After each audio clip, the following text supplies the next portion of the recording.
Alright, quick little disclaimer for this video. In order for you to understand and really comprehend it, you must, first of all, use your critical thinking skills, think for yourself, do your own research, and you must understand the devil is real and he has infiltrated pop culture and entertainment. Now, we're going to take a deep dive into secular music and how it's been used as a weapon against us by the enemy. In order to make it far in the music industry, one must sell their soul to the devil. I sold my soul to the devil. I know it's a crappy deal.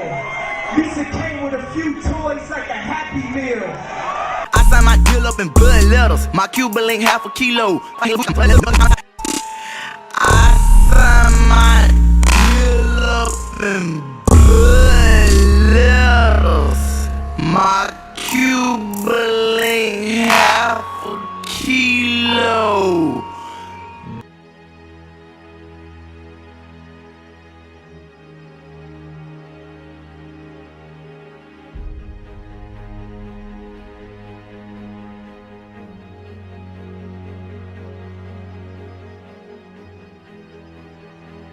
You're doing really well now, but didn't you release a CD like almost 10 years ago?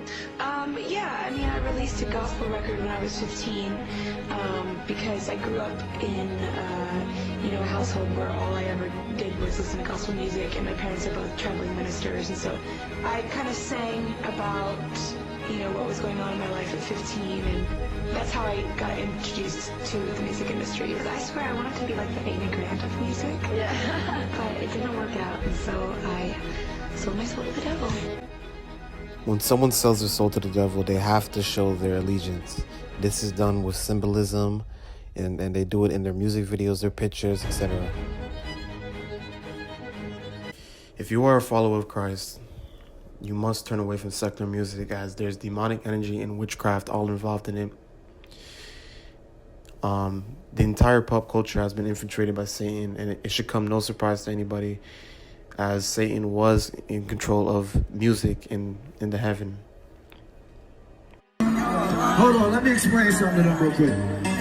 Before everybody starts screaming and saying, oh, like I told y'all earlier, you motherfuckers have entered the rapture. And if ain't nobody flying up to heaven right now, obviously all y'all motherfuckers going to hell. Right with me. So, let's get it. Oh, you already here. I'm so sorry. You can't get out. You're stuck. It's over. You heard the song a million times and you didn't even know. That's fucked up. But I still love you anyway, though. It's okay. It's whatever. You still love me? You do? That's why I love you, because you don't judge me. I love you. I was the manager of Zodiac Productions, which Zodiac Productions, its name's been changed since then. I'm not even sure what they call it now, but it's the largest music conglomerate in the world. It owns RCA Records, Columbia Records, Motown Records, owns almost all the concert booking agencies in the United States.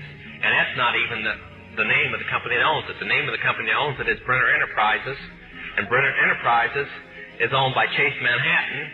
Chase Manhattan's owned by Standard Oil, and Standard Oil's owned by the Lords of London. You can track it on back. You kind of get the idea after a while. But I was the managing president of Zodiac Productions. It's one of my jobs as being one of these 13 people. Thus, I got to know many of the people who produce the music and sing the music and play the music that you play. Now, one of the closest friends that I got during that time that I attained was a man named David Crosby. I said, David, I'd like to ask you a couple questions. I said, I already know the answers, but I've been gone for 5 years. I'd like to know if certain things are still the way they were when I left. I said, do they still take the master to the temple room? Dave said, yeah. I said, do they still have the coven conjure demons into the master? He said, of course. I said, now, I got to know something. What's the main reason for rock music? He says, the same as when you were in, so that we can play spells on people that we couldn't cast spells upon. The master is a tape about as big as the top of this podium that looks like an overgrown 8-track that the album is cut on and is placed in a machine that produces and presses the records and the 8-tracks and cassettes that you buy. After it's been recorded, it's taken in. This is why a master is cut months in advance before it's released. On the full moon, it's taken in to a temple room about the size of this auditorium that is in every one of the major music companies, behind locked doors up in the executive office. And it's placed on an altar, sitting in the north of the room, and a pentagram engraved in the floor. And 13 hand-chosen witches and wizards in a coven come in and conjure a principality or a power up, usually Regia or something like that, and order him to tell the demons under him to follow every record and every tape coming off of that master. I said, okay, one last thing. I've been hearing that you must be an initiated witch now to get a record contract. He said, that's right. He says, many of us that weren't total witches have to be witches now in order to produce music. Courtney, do you know of ever involved in the occult or witchcraft or anything like that? Absolutely, man. No kidding. She got really fascinated with it, especially when she was with MTV. And the head people at MTV were totally into satanic cults.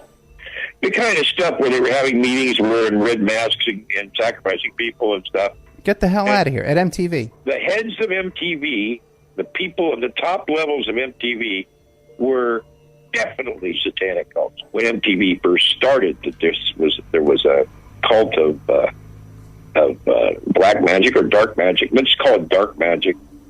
People at MTV, musicians that were going through MTV were couldn't get on MTV unless they were vetted by these people. Really? And they had definite proclivities to not let anybody in there unless they were able to manipulate them through these various cult practices. Welcome to the Satanic Cult Awards, ladies and gentlemen. All hail the Dark Lord. Who wants to pray to the devil with me? Who's in with me? Come on, hey. Let me see those horns. Let me see those horns. Now take the hand of the person next to you. Come on, Leighton. Dear Dark Lord Satan, hope everything's good with you. I'm doing fine myself. Just wanted to say hi and ask you to grant tonight's nominees continued success in the music industry. I'd like to, first of all, I'd like to thank Satan. We'd like to thank you for this MTV award. It will take pride of place on my mantle next to my upside-down rubber cross and my signed copy of The Wicker Man.